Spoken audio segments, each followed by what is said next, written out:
몇 년 전에 한국에 갔었을 때 제가 어렸을 때 동네에 가봤습니다. 지금은 아파트 타운이 많이 세워지면서 공터가 많이 적어졌는데 제가 살 때에는 공터가 참 많았습니다.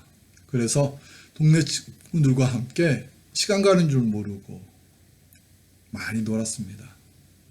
그렇게 신나게 놀고 있다가 어디선가 반갑고 사랑스럽고 정겨운 목소리들이 들려옵니다.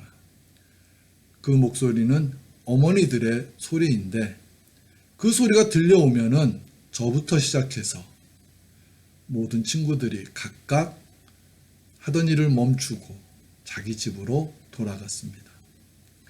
그때 들려오는 어머님의 소리는 누구누구야 밥 먹어라 입니다.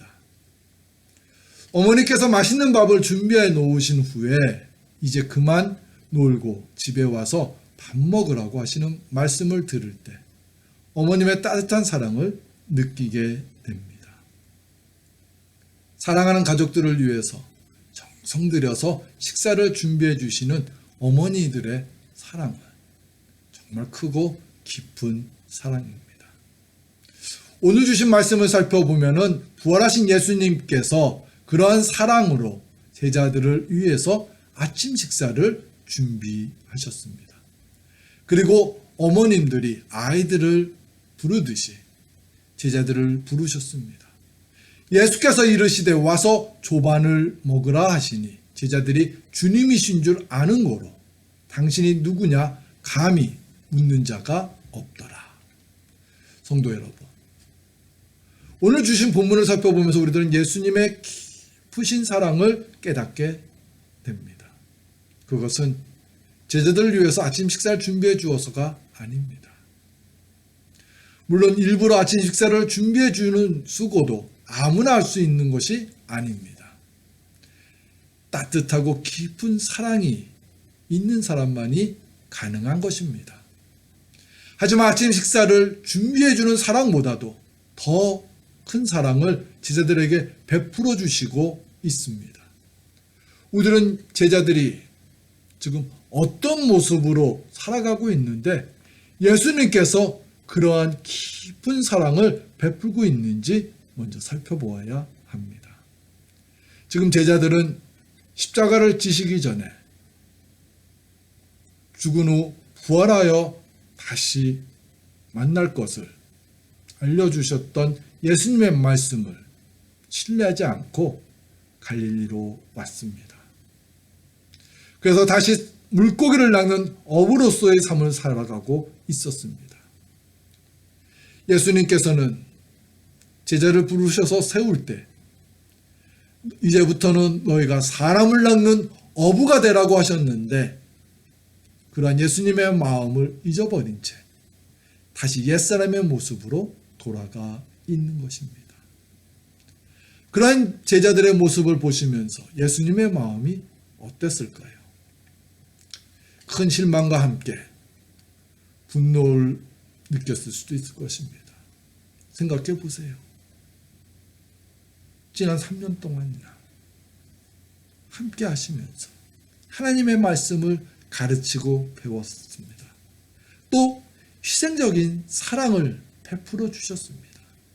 그런데 3년 동안 훈련받은 사람들이 겨우 이것인가 하나도 변하지 않았다고 여겨질 때 얼마나 큰 실망과 분노를 갖게 되겠습니까? 온 인류의 구원을 위해서 십자가 고통받으실 때 제자들은 모두 도망을 쳤습니다. 그런데 그러한 제자들을 위해서 예수님께서 아침 식사를 준비하고 있는 것입니다. 성도 여러분, 마음에 들지 않는 상대방을 위해서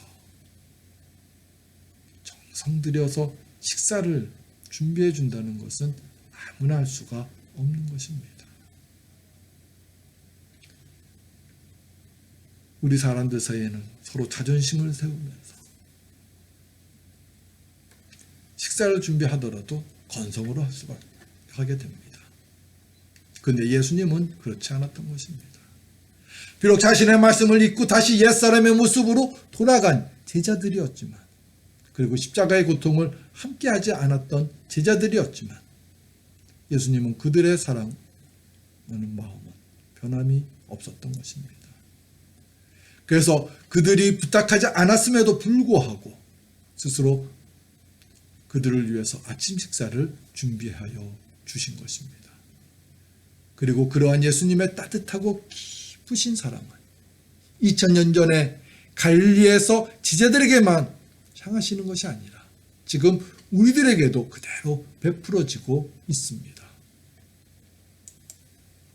우리들의 삶의 모습이 예수님이 원하시지 않는 모습으로 살아가고 있다고 할지라도 예수님은 지치고 피곤해 있는 제자들에게 정성으로 아침 식사를 준비하였던 것처럼 우리들의 삶 속에 함께 하시면서 우리로 하여금 새로운 믿음과 용기를 가지고 다시 이 세상을 살아갈 수 있도록 격려하여 주십니다. 성도 여러분, 앞길이 캄캄해 보이면서 두려우십니까? 나름대로 열심히 수고를 하였는데 기대했던 것만큼 좋은 결과를 이루지 못해서 속상하고 있습니까? 여러분들의 그 어려움을 그 누구보다도 잘 알고 계시는 예수님과 더불어 새롭게 시작하십시오. 예수님께서는 지금 처음부터 여러분들과 함께하고 계셨습니다. 십자가를 지시기 전에 예수님께서는 제자들에게 이렇게 말씀하시면서 예수님과 우리의 관계가 어떤 관계인지를 가르쳐 주셨습니다. 너희가 나를 택한 것이 아니요 내가 너희를 택하여 세웠나니. 우리가 예수님을 택한 것이 아니라 예수님께서 우리를 지명하여 택하셨다는 것입니다. 그렇기 때문에 예수님께서는 자신이 택한 우리들을 포기하지 아니하시고 늘 함께 하시면서 우리들의 삶을 축복하여 주십니다. 한순간 우리들이 본문의 제자들처럼 예수님의 말씀에 불순종하면서 세상 속에 머물려고 했었어도 예수님께서는 우리들을 포기하지 않으십니다. 도리어 우리가 그러면 그럴수록 더욱 예수님에게로 빨리 돌아오기만을 기다리고 계셨습니다. 그렇기 때문에 우리들은 예수님을 의지하면서 새롭게 시작하여야 합니다. 근데 그것이 말처럼 쉽지가 않습니다.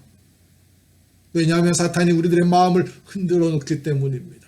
그래서 우리로 하여금 예수님을 의지하지 않도록 만듭니다. 그럼 어떻게 해야 할까요? 눈에 보여지고 있는 것에서 모든 것을 판단하지 말아야 합니다.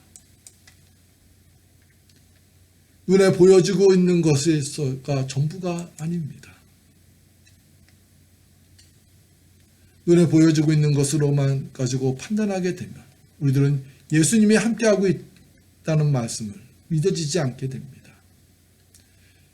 예수님이 함께하고 있다고 하셨는데 왜 내 삶의 상황은 이렇게 점점 힘들어가는 것일까?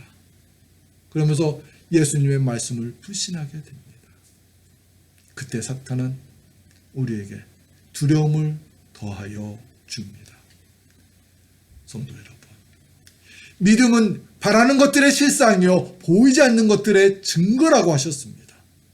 눈에 보여지고 또 내 지각의 범위 안에서 모든 것을 판단하려고 하면 믿음이 생각이지 않게 됩니다. 지금 우리들의 눈앞에 보여지고 있는 것들이 전부가 아닙니다. 내가 생각하고 경험된 범위 안에서만 이해가 되는 것이 전부가 아닙니다. 지금 당장은 눈에 보여지고 있지 않지만 그리고 내가 판단할 수 있는 범위 안에서는 도저히 이해가 되지 않고 있지만 나를 사랑하시는 예수님께서 선한 길로 예비해 주시고 선한 길로 인도해 주실 것이야. 그러면서 예수님을 신뢰해야 됩니다. 예수님께서 지금 우리들이 받고 있는 고통을 외면하지 않으십니다. 도리어 그 고통을 함께 감당하고 계십니다. 오늘 우리가 함께 있지 않았지만 예수님께서는 제자들에게 아침 식사를 잘 먹게 한 후에 베드로에게 새로운 소명을 주셨습니다. 왜 그런 어떻게 하셨을 거예요? 예수님께서는 제자들이 지금 매우 지쳐 있음을 아시고 있었기 때문입니다. 다행히 조금 전에 예수님께서 알려주셔서 150마리의 물고기들을 낚기는 했지만 제자들은 밤새 수고하여서 피곤하고 배고파하고 있었습니다. 예수님께서는 제자들의 그러한 어려움을 먼저 해결해 주신 것입니다. 바로 이것이 우리와 예수님의 가장 큰 차이입니다. 우리는 지금 힘들어하고 있는 상대방의 어려움을 먼저 생각하지 않으면서 왜 내 말을 대로 하지 않았냐고 하면서 비난하며 꾸짖습니다. 그러나 예수님은 우선적으로 지금 겪고 있는 상대방의 고통을 해결해 주십니다. 그런 후에 예수님의 말씀에 다시 순종하도록 인도하여 주십니다. 우리는 그러한 예수님을 온전히 의지하며 살아가야 합니다. 지금 여러분의 삶 속에 예수님이 함께하고 있음을 믿으십시오. 더욱 힘들고 어려운 상황 속에서 살아가고 있다고 여겨진다면 더욱 그 상황 속에 예수님께서 함께하고 있음을 신뢰하십시오. 성도 여러분, 사람을 낚는 어부가 되지 않고 물고기를 낚는 어부로 다시 바뀐 제자들이었습니다. 근데 그것조차 제대로 못하면서 밤새 수고만을 했던 제자들을 보시면서 예수님께서는 꾸짖거나 실망하지 않으시면서 도리어 그들의 배고픔을 해결해 주시려고 친히 아침 식사를 준비해 주셨습니다. 우리는 그러한 예수님을 만나야 합니다. 그리고 그분과 함께 새로운 소망을 가지고 다시 시작하는 우리 모두가 되시기를 주님의 이름으로 축원합니다. 우리 함께 기도드리겠습니다. 사랑과 은혜가 충만하신 하나님 아버지, 사람을 낚는 어부가 되라고 하셨는데 다시 물고기만을 낚는 어부가 되었지만 그러한 제자들을 실망하지 않으시고 도리어 그들의 배고픔을 해결해 주시려고 친히 아침 식사를 준비해 주신 예수님. 우리가 비록 살아가는 삶 모습이 예수님이 원하시는 모습대로 살진 않았다 할지라도 우리가 지금 힘들어하고 있는 우리의 고통을 기억하시고 우리의 고통을 함께 감당해 주시는 예수님, 그 예수님을 만나게 해 주시옵소서. 그 예수님을 의지하면서 새로운 소망과 새로운 용기를 가지고 새롭게 시작할 수 있는 하나님의 사람들이 되게 해 주시옵소서. 예수님의 이름으로 기도합니다.